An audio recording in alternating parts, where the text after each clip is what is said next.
Exercise 2.4 main question 2। हमने कल 2.4 का मेन क्वेश्चन 1 कर लिया था। मैं उम्मीद करता हूं कि आपको वो आया भी होगा। अब देखते हैं सम ने क्या कहा है। Rationalize the denominator. क्या कहा है? Rationalize the denominator. सही।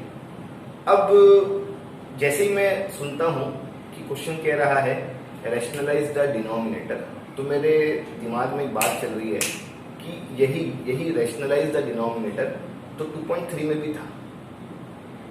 आपके पास टेक्स्ट बुक होगी, टेक्स्ट बुक टर्न करो और 2.3 का हो तो 2.3 का सबसे आखिरी वाला क्वेश्चन, मेन क्वेश्चन नहीं, यहाँ पे लिखा हुआ है रैशनलाइज द डिनोमिनेटर। बस जो सोच हमारी थी ना वहां पे कि रैशनलाइज द डिनोमिनेटर मतलब डिनोमिनेटर से रूट हटाओ, ऐसे सोचती ना। रैशनलाइज द डिनोमिनेटर मतलब डिनोमिनेटर से रूट हटाओ, बस वही सोच यहाँ पे भी होगी। ठीक है, सोच वो होगी कि हाँ रैशनलाइज द डिनोमिनेटर मतलब डिनोमिनेटर से रूट हटाओ, लेकिन तरीका वो नहीं होगा। अगर आप 2.3 का रैशनलाइज द डिनोमिनेटर देखो तो 2.3 के जितने भी क्वेश्चन है ना, जितने भी क्वेश्चन है उसके डिनोमिनेटर में सिर्फ एक ही चीज होती थी। और अगर आप 2.4 का रैशनलाइज द डिनोमिनेटर देखो तो उसके डिनोमिनेटर में एक से ज्यादा चीज है, दो लोग हैं। तो अगर कोई बच्चा सोच रहा है ना सर हम कैसे पहचानेंगे कि ये 2.3 का रैशनलाइज द डिनोमिनेटर है या ये 2.4 का रैशनलाइज द डिनोमिनेटर है, तो मैं बोलूंगा कि अगर वो 2.3 का रैशनलाइज द डिनोमिनेटर है तो डिनोमिनेटर में सिर्फ एक चीज होती है, 1/√5, 1/√11 या 13/√7। डिनोमिनेटर में एक चीज है तो वो एक्सरसाइज 2.3 का रैशनलाइज द डिनोमिनेटर है। डिनोमिनेटर में एक से ज्यादा लोग हैं तो वो एक्सरसाइज 2.4 का रैशनलाइज द डिनोमिनेटर है। बात समझ में आ रही है? अरे बात समझ में आ रही है तो पहले तो फर्क पहचानना सीखो, बाद में तो आप सम सॉल्व ही कर लोगे। समझ में आया? तो अपने आप को कंफ्यूज नहीं करने का। रैशनलाइज द डिनोमिनेटर दो एक्सरसाइज में अवेलेबल है, वो 2.3 में भी अवेलेबल है, वो 2.4 में भी अवेलेबल है। 2.3 के सम की पहचान डिनोमिनेटर में सिर्फ एक ही लोग होते थे। 2.4 की पहचान डिनोमिनेटर में एक से ज्यादा लोग होंगे। एक से ज्यादा देखो, ये प्लस है यहाँ पे और यहाँ पे एक से ज्यादा लोग, यहाँ पे दो लोग। समझ में आ रहा है? अब अगर सम के पूछने के तरीके में फर्क है, 2.3 में डिनोमिनेटर में एक लोग, 2.4 में डिनोमिनेटर में एक से ज्यादा लोग। अगर सम के पूछने के तरीके में फर्क है तो हमारे सॉल्यूशन में भी फर्क आएगा। ठीक। अब देखो मैं 2.4 में क्या करूंगा। मैं सबसे पहले कॉन्जुगेट पेयर अप्लाई करूंगा। उसके बाद मैं टाइप ऑफ मल्टीप्लाई यूज करूंगा। उसके बाद मैं चीजों को सिंप्लीफाई करूंगा। अगर प्लस होता हुआ दिखा तो प्लस होता हुआ कर देने का, अगर माइनस होता हुआ दिखा तो माइनस कर देने का, या कुछ और दिखा तो कुछ और कर देने का। तो दिमाग में स्टेप बिठाओ। अगर ये क्वेश्चन आपको एग्जाम में आया तब कैसे बोलोगे? Rationalize the denominator. Rationalize the denominator दो एक्सरसाइज में है। 2.3 के अलग स्टेप्स हैं, 2.4 के अलग स्टेप्स हैं। फिलहाल हम किस में डील कर रहे हैं? 2.4। क्या स्टेप्स होंगे? हम सबसे पहले कॉन्जुगेट पेयर अप्लाई करेंगे। जब कॉन्जुगेट पेयर अप्लाई करके हो जाएगा तो हम टाइप ऑफ मल्टीप्लाई, जो मैंने आपको कल सिखाया था, टाइप ऑफ मल्टीप्लाई करके हो जाएगा तो हम चीजों को सिंप्लीफाई करेंगे और जहां तक हम सॉल्व कर पाएंगे वो हमारा आंसर होगा। ठीक है। अब थोड़ा सा समझा दूं आपको कॉन्जुगेट पेयर। कॉन्जुगेट पेयर मतलब क्या होता है? जैसे मैं अगर आपसे कहूं a प्लस बी का कॉन्जुगेट पेयर दो, तो आप बोलोगे a प्लस बी का conjugate pair a minus B. अगर मैं कहूं √3 प्लस 7 का कॉन्जुगेट पेयर दो, तो आप बोलोगे √3 माइनस √7। अगर मैं कहूं 13 माइनस √19 का कॉन्जुगेट पेयर दो, तो आप बोलोगे कॉन्जुगेट पेयर आएगा 13 प्लस √19। समझ में आ रहा है? अगर समझ में आ रहा है तो ये ओरिजिनल फॉर्म है और ये इसका कॉन्जुगेट पेयर। तो आप क्या कहोगे? कॉन्जुगेट किसे कहते हैं? कॉन्जुगेट मतलब चीजें सेम और जिससे लोग जुड़े हैं ना उनकी साइन अलग। क्या बोलोगे? कॉन्जुगेट मतलब चीजें सेम।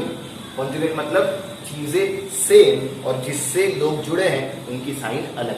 तो अगर ये माइनस से जुड़ा है तो चीजें सेम और साइन अलग।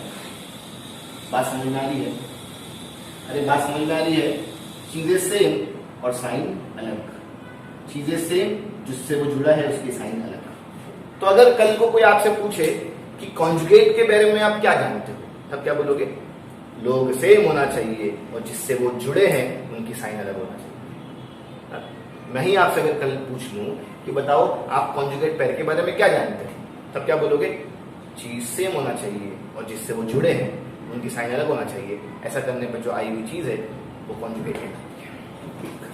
अरे ठीक, हाँ समझ शुरू करें। तो ये सब तो मैंने आपको हल्की फुल्की जानकारी दी, समझ शुरू करते हैं और से बात करें। ठीक है, चलिए। मेरा सॉल्यूशन, मैं सम स्टार्ट करता हूं। सॉल्यूशन, क्वेश्चन में आओ। 1/√7 प्लस √2। क्वेश्चन कहता है रेशनलाइज द डिनोमिनेटर। डिनोमिनेटर से रूट हटाओ। ऐसे सम 2.3 में भी अवेलेबल है, 2.4 में भी अवेलेबल है। फिलहाल डिनोमिनेटर में एक से ज्यादा लोग हैं, 2 लोग हैं, तो हम ये स्टेप फॉलो करेंगे। सबसे पहला step conjugate pair. Conjugate pair ना, सबसे पहला step conjugate pair. Conjugate pair मतलब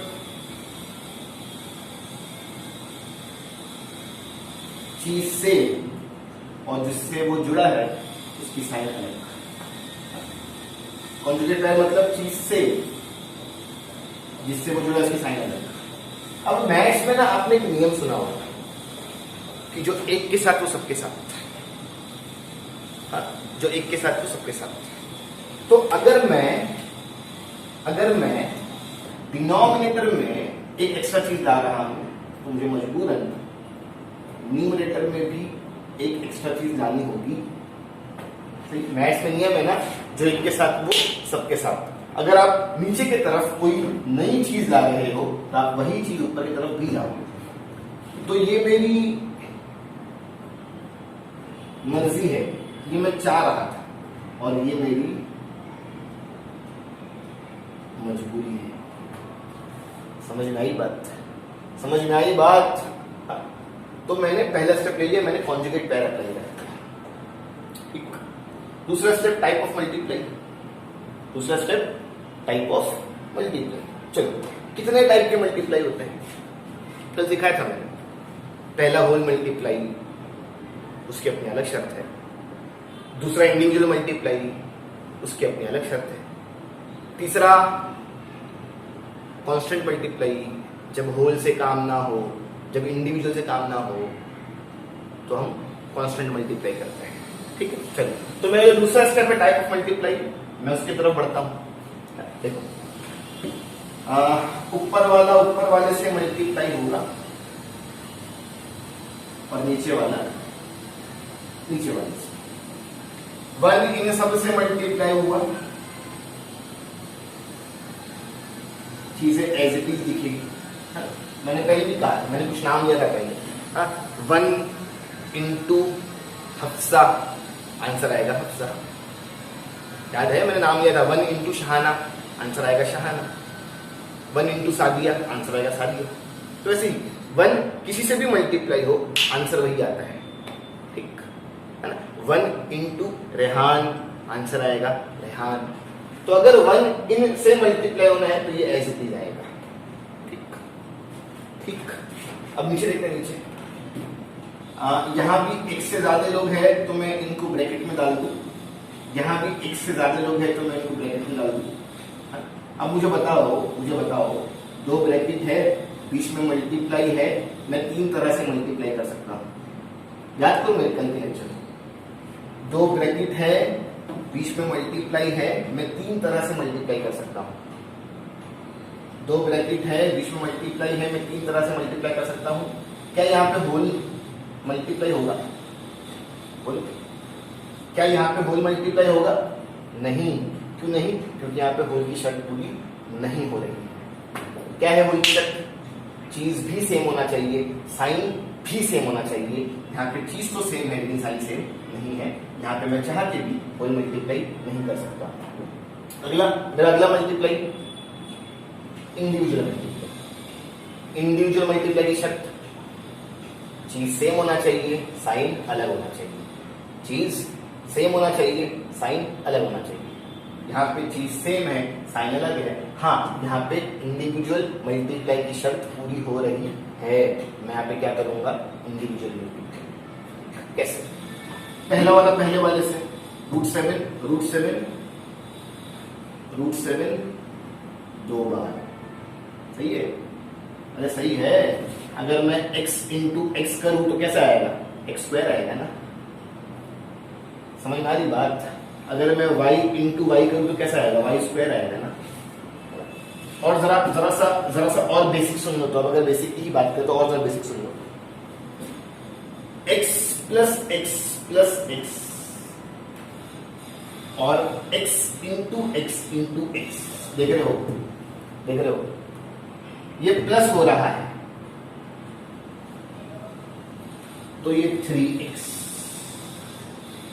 ये मल्टीप्लाई हो रहा है तो ये x3। सुन रहे हो? जब हम प्लस करते हैं तो आगे वाला बढ़ता है और इस आगे वाले को हम मैथ्स के टर्म में कोएफिशिएंट बोलते हैं। और जब हम मल्टीप्लाई करते हैं तो ऊपर वाला बढ़ता है और इस ऊपर वाले को हम मैथ्स के टर्म में डिग्री बोलते हैं। सही? तो जब मैं प्लस करूं तो कोएफिशिएंट बढ़ेगा और जब मैं मल्टीप्लाई करूं तो डिग्री बढ़ेगी। ये नियम है ना? वैसे ही अगर मैं आपको बोलूं कि a प्लस ए तो आप बोलोगे 2a, और अगर मैं बोलूं a इंटू ए तो आप बोलोगे a स्क्वायर। जब मैं प्लस किया तो आगे वाला बढ़ा, मतलब कोएफिशिएंट बढ़ा। जब मैंने मल्टीप्लाई किया तो ऊपर वाला बढ़ा, मतलब डिग्री बढ़ी। तो ये सब नियम है। वैसे ही एक बार √7, एक और बार √7 मैं मल्टीप्लाई कर रहा हूं ना, तो देखो डिग्री बढ़ गई। √7 2 बार, प्लस माइनस √2 2 बार। सही? हम मल्टीप्लाई कर रहे थे इसलिए डिग्री बढ़ रही है। पहले वाले से, साइन को साइन से, दूसरे वाले को दूसरे वाले से। √7 2 बार, प्लस माइनस √2 2 बार। मेरा पहला स्टेप हो गया कॉन्जुगेट पेयर, मेरा दूसरा स्टेप हो गया टाइप ऑफ मल्टीप्लाई। अब आखिर में सिंप्लीफाई करो। देखो आप कहां तक सॉल्व कर सकते हो। देखो ऊपर लोग माइनस हो रहे हैं लेकिन ये अनलाइक टर्म है। √7 और √2 एक जैसे नहीं है, ये माइनस नहीं होगा, इसे माइनस दिखने दो। ठीक है? उसके बाद ये रूट और ये स्क्वायर कैंसिल, यहां से 7 बच गया, माइनस का माइनस। ये रूट और ये स्क्वायर कैंसिल, यहां से 2 बच गया। मैं एक स्टेप और आगे बढ़ गया। अब इसके आगे हमारा लास्ट स्टेप सिंप्लीफाई, आप जितना सॉल्व कर पाओ। तो इसके आगे मैं फिर सोचता हूं कि √7 और √2 में माइनस दिख रहा है लेकिन माइनस हो नहीं सकता, अनलाइक टर्म है। 7 में से 2 गया 5, जो मुझे काम दिया गया था, रैशनलाइज द डिनोमिनेटर, डिनोमिनेटर से रूट हटाओ। अब जरा चेक करो तो डिनोमिनेटर क्या रूट हट गया, क्या रूट हट गया, क्या डिनोमिनेटर में रूट दिख रहा है?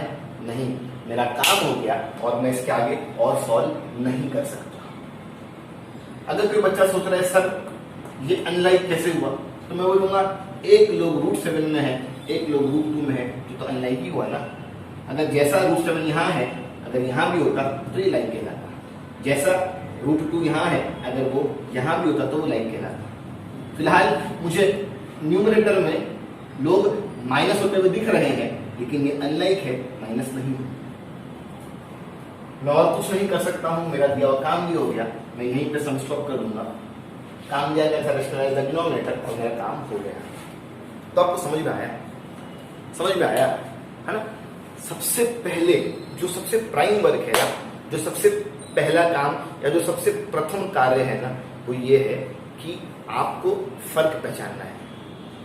मान के चलो कि मैंने ये सब एग्जाम में देख लिया, तो मैं कैसे सोचूंगा वो सोच बहुत जरूरी है। ठीक, हाँ, एक बार फिर देखते हैं। एग्जाम में क्या लिख के आएगा? Rationalize the denominator. क्या लिख के आएगा? Rationalize the denominator. बस जैसे सुने ना आपने रैशनलाइज द डिनोमिनेटर, बस रैशनलाइज द डिनोमिनेटर 2 एक्सरसाइज में है, 2.3 में भी है, 2.4 में भी है। 2.3 का अपना अलग तरीका, 2.4 का अपना अलग तरीका। कैसे पहचान करोगे कि वो 2.4 से है? कैसे पहचान करोगे कि वो 2.4 से है? अगर वो 2.4 का है तो डिनोमिनेटर में एक से ज्यादा लोग होंगे। हाँ, एक से ज्यादा लोग हैं, 2 लोग हैं। बस स्टेप्स। सबसे पहले कॉन्जुगेट पेयर। कॉन्जुगेट मतलब चीजें सेम जिससे वो जुड़े हैं उनकी साइन रखा। तो चीजें सेम, प्लस से जुड़ा था क्या हो जाएगा? माइनस। ये मेरी मर्जी, मैं चाह रहा था कॉन्जुगेट पेयर अप्लाई करना और ये मेरी मजबूरी, एज पर टू मैथ्स करूंगी। ठीक है, चलो कॉन्जुगेट हो गया, नीचे आ जाओ। 1 किससे भी मल्टीप्लाई हो एज इट इज। यहाँ पे देखा टाइप ऑफ मल्टीप्लाई, हमारा दूसरा स्टेप टाइप ऑफ मल्टीप्लाई। तो यहाँ पे इंडिविजुअल का केस बन रहा था, मैंने इंडिविजुअल मल्टीप्लाई कर दिया। पहला वाला पहले वाले से, साइन साइन से, दूसरा दूसरा से। ऊपर सॉल्व होने वाला नहीं है, as it is as it is. नीचे root square cancel 7, root square cancel 2, 7 से 2 5। काम दिया गया था रैशनलाइज द डिनोमिनेटर, डिनोमिनेटर से रूट हटाओ। मैंने डिनोमिनेटर से रूट हटा दिया तो मेरा काम हो गया। समझ में आ रहा है? समझ में आ रहा है? तो जैसा मैंने सम नंबर 1 करवाया वैसे ही सम नंबर 2 है, वैसे ही सम नंबर 3 है, वैसे ही सम नंबर 4 है। बस जैसे जैसे हम आगे बढ़ेंगे ना, चीजें थोड़ी थोड़ी मुश्किल हो जाएंगी। ठीक है, अब हम हमारा सम नंबर 2 सॉल्व करते हैं। सम नंबर 2, वही सारी सोच, वही सारे स्टेप्स जो अब हम लोग सम नंबर 1 में किए थे। हाँ, चलो। रैशनलाइज द डिनोमिनेटर, और ये 2.4 का सम है। कैसे पहचानोगे ये 2.4 का सम है? जो 2.4 के सम होते हैं उसमें डिनोमिनेटर में एक से ज्यादा लोग होते हैं। 2 लोग है ना, ये 2.4 का सम है। मेरे पास स्टेप है, मैं सबसे पहले क्या करूंगा? कॉन्जुगेट पेयर अप्लाई करूंगा, उसके बाद मैं टाइप ऑफ मल्टीप्लाई करूंगा, उसके बाद मैं सिंपलीफाई करूंगा। ठीक है, चलो सॉल्यूशन स्टार्ट करते हैं। एकदम ध्यान से बोर्ड पे देखेंगे आप लोग। पहले तो मैं क्वेश्चन ले आता हूं।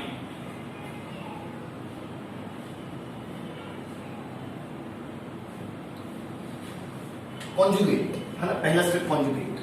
कैसे आप कॉन्जुगेट अप्लाई करोगे? लोग सेम, या मैं कहूं चीजें सेम।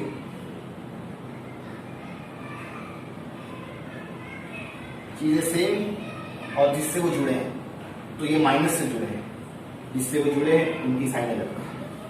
चीजें सेम, जिससे वो जुड़ा है उसकी साइन अलग। ये मेरी मर्जी है। मैथ्स क्या कहता है? जो एक के साथ है सबके साथ, जो नीचे वो ऊपर। 2√5 + 3√2, और ये मेरी मजबूरी। सही। यहाँ एक से ज्यादा लोग हैं तो ब्रैकेट डाल दो, यहाँ एक से ज्यादा लोग हैं तो ब्रैकेट डाल दो, यहाँ एक से ज्यादा लोग हैं तो ब्रैकेट डाल दो। समझ में आ रहा है? समझ में आ रहा है? चलो आगे। तो क्या मेरा पहला स्टेप हो गया? क्या मैंने कॉन्जुगेट पेयर अप्लाई कर दिया? हाँ। मेरा दूसरा स्टेप टाइप ऑफ मल्टीप्लाई। अब ऊपर वाले से मल्टीप्लाई होगा, नीचे वाला से।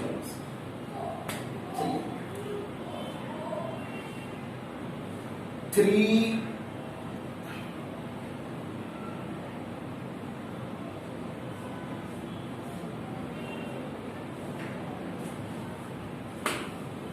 जब इन सब से मल्टीप्लाई होगा तो फिलहाल चीज ऐसे लिखेंगे, सुने, 3 जब इन सब से मल्टीप्लाई होगा तो चीज ऐसे लिखेंगे।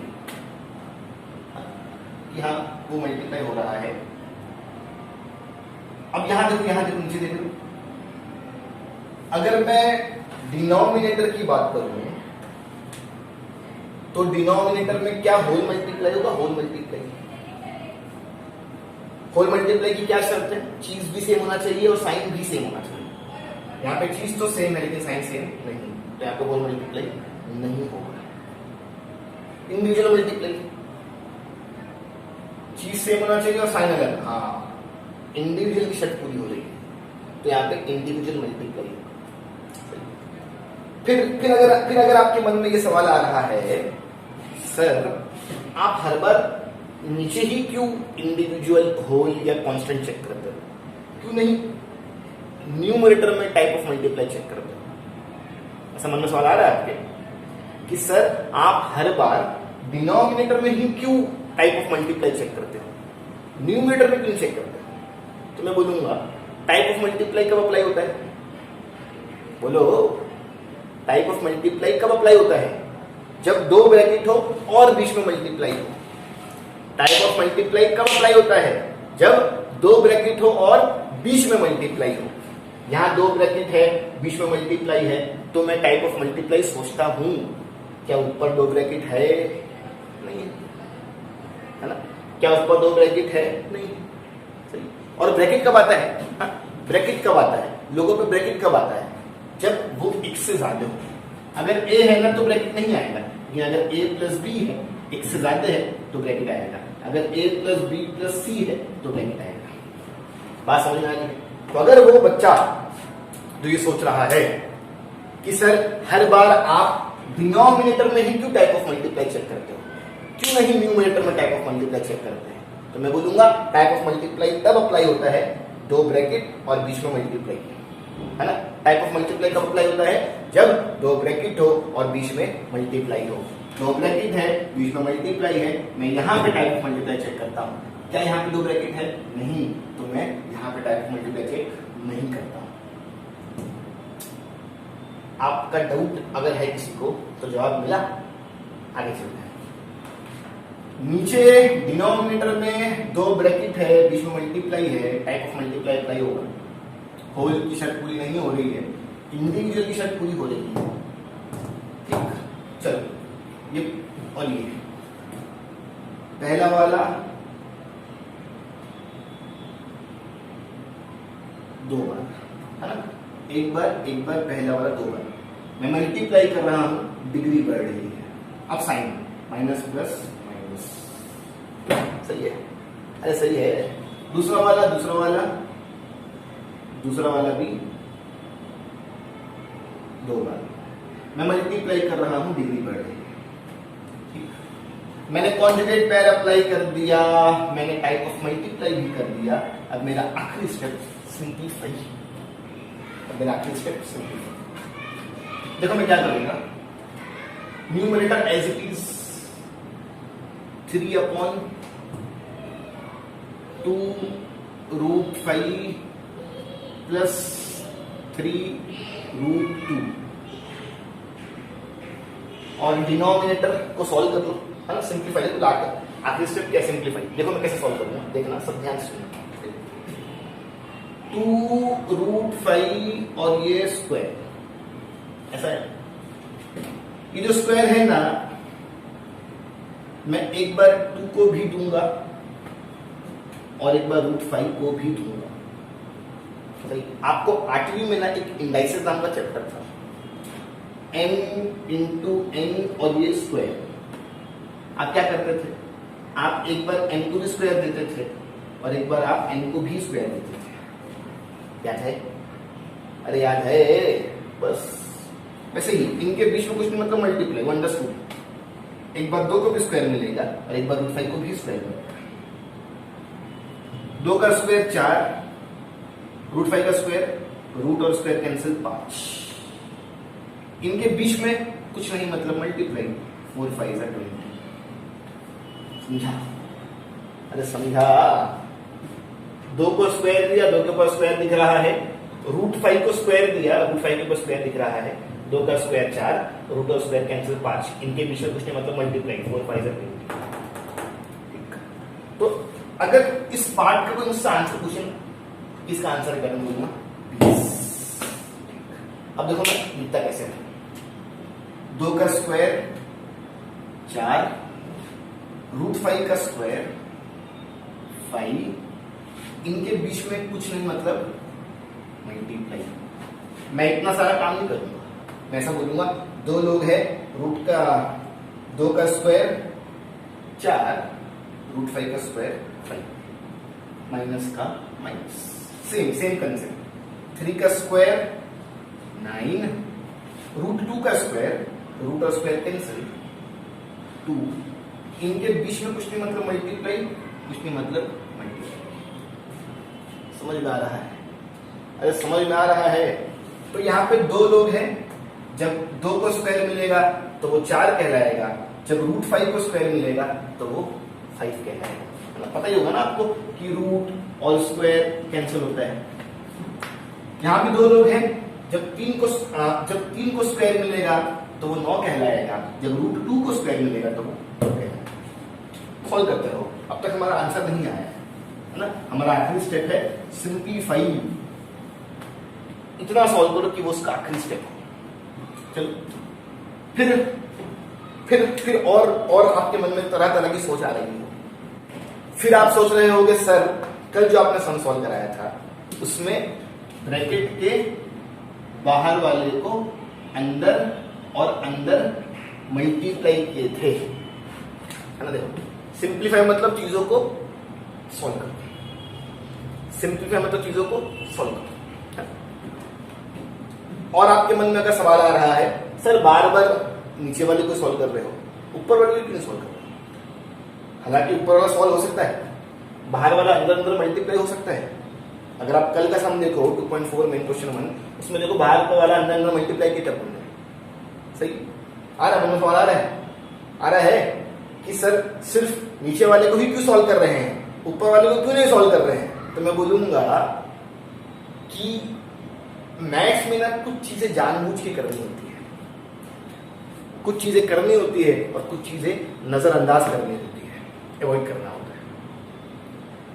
अगर आप अपना आंसर चेक करो टेक्स्ट बुक के पीछे से, तो जो आपका टेक्स्ट बुक का आंसर है ना वो ऐसा होगा, मतलब ऊपर वाला मैच कर रहा होगा। सुने, अगर मैं इसको मल्टीप्लाई कर दूंगा अंदर, मल्टीप्लाई करने बाद देखो मैं मल्टीप्लाई करके दिखाता हूं आपको। 3 2 6 √5, 3 3 9 √2। आप अपना टेक्स्ट बुक का आंसर निकालो और देखो वो ऐसा मैच कर रहा होगा, वो ऐसा नहीं मैच कर रहा होगा। और हमको तो टेक्स्ट बुक मैच करवानी होती है। तो मैं मानता हूं कि हाँ न्यूमरेटर सिंप्लीफाई हो रहा है, मैं मानता हूं कि हाँ न्यूमरेटर में बाहर वाली चीज अंदर अंदर मल्टीप्लाई हो रही है, लेकिन आंसर टेक्स्ट बुक से मैच करे इसलिए मैं अंदर अंदर मल्टीप्लाई नहीं करूंगा। सुने, मैं मानता हूं कि बाहर वाला अंदर अंदर मल्टीप्लाई हो रहा है, मैं मानता हूं कि यहां पे भी चीज सिंप्लीफाई हो रही है, लेकिन मेरा आंसर टेक्स्ट बुक से मैच करे इसलिए मैं अंदर अंदर मल्टीप्लाई नहीं करूंगा, मैं ऊपर वाले को एज इट इज लेके चलता रहूंगा। समझा? अरे समझा? एज इट इज जितना हल करना है नीचे 4 5 20 माइनस का minus 9 2 18। As it is numerator को एज इट इज रखो। 20 में से 18 आ गया 2। क्या कुछ हट रहा है क्या? अगर आप बोलोगे सर इस 2 को इस 2 से काट दो, तो बोलूंगा नहीं, प्लस है, प्लस में चीज नहीं कटती है। चीज कब कटती है? जब मल्टीप्लाई है। यहाँ पे प्लस है, ये लोग जुड़े हुए हैं, मैं काट सकता नहीं। काम दिया गया था रैशनलाइज द डिनोमिनेटर, डिनोमिनेटर से रूट हटाओ और मैंने रूट हटा दिया। समझ में आ रहा है? समझ में आ रहा है? तो ध्यान दो, हाँ ध्यान, हमको इस तरह से आगे बढ़ना है स्लोली एंड ग्रेजुअली कि हमारा जो आंसर है ना वो टेक्स्ट बुक से मैच कर रहे हैं। आधी बात समझ में है, सबको समझ में आ रही है। हम लोग कौन से एक्सरसाइज में डील कर रहे हैं? हम लोग 2.4 में डील कर रहे हैं। हम लोग 2.4 कौन से कंसेप्ट में है?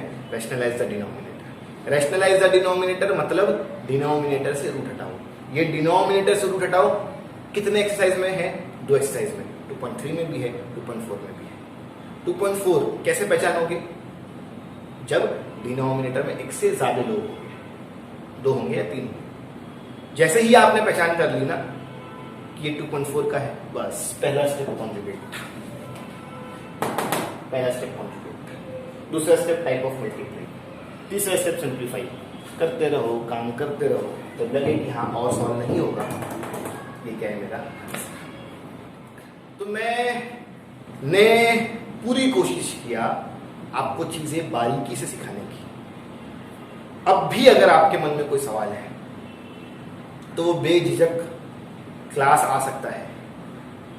मैंने कल भी रिपीट किया था, मैंने कल भी कहा था कि वो सारे बच्चे जिनके मन में कुछ सवाल है पढ़ाई को लेकर, वो क्लास आए, हमसे बात करें, हम उनका प्रॉब्लम सॉल्व करेंगे।